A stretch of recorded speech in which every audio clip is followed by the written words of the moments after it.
वैष्णवी अगवणे मृत्यू प्रकरणी अगवणे कुटुंबियांच्या कोठडीमध्ये वाढ. पती, नणंद आणि सासूला आणखीन 1 दिवसाची कोठडी. तर राजेंद्र अगवणे, सुशील अगवणेला 31 मे पर्यंत पोलीस कोठडी.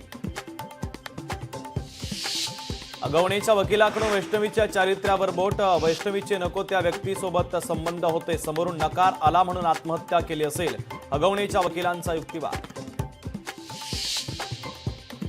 प्लास्टिकच्या छडीनं मारहाण, याला हत्यार म्हणायचं का? नवऱ्यानं बायकोच्या कानाखाली मारणं म्हणजे छळ आहे का? अगवणेच्या वकिलाचा कोर्टात अजब युक्तिवाद. मिठी नदी आर्थिक घोटाळा प्रकरणी डिनो मोरियाची तब्बल 5 तास चौकशी. डिनो मोरिया याच्यात आर्थिक व्यवहार झाल्याचं तपासात समोर. लोकशाही मराठीला सूत्रांची माहिती.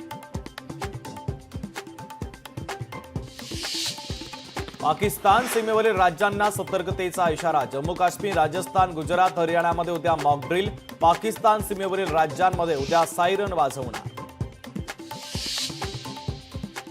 राज्यात आज 86 नवे कोरोनाबाधित रुग्ण. मुंबईत 36 नव्या कोरोनाबाधित रुग्णांची नोंद.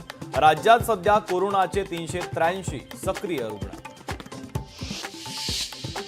कल्याण डोंबिवली पालिका हद्दीमध्ये कोरोनाचा दुसरा बळी. डोंबिवलीतील एका 64 वर्षीय व्यक्तीचा कोरोनामुळे मृत्यू. कळव्यातील रुग्णालयामध्ये सुरू होते उपचार. महाराष्ट्रातील अनेक भागांना अतिमुसळधार पावसाचा इशारा. मुंबईसह ठाणे, कोकणाला आज येलो अलर्ट. पुढील 5 दिवस राज्यातील काही भागात जोरदार पावसाचा अंदाज. महाराष्ट्रासह 4 राज्यांमध्ये अतिवृष्टीचा इशारा. केरळ, कर्नाटक आणि गोवा राज्यात जोरदार पाऊस बरसणार. पुढील 6 ते 7 दिवसात विजांच्या कडकडाटासह पावसाचा अंदाज. हिंडनबर्ग प्रकरणी सेबीच्या माजी अध्यक्षा माधवीपुरी बुच यांना दिलासा. माधवीपुरी बुच यांना लोकपालांकडून क्लीन चिट.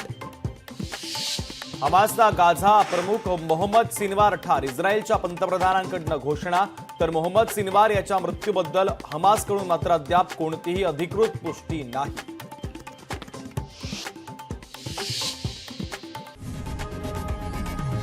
लोकशाही मराठी ऐका, पहा, जागरूक रहा.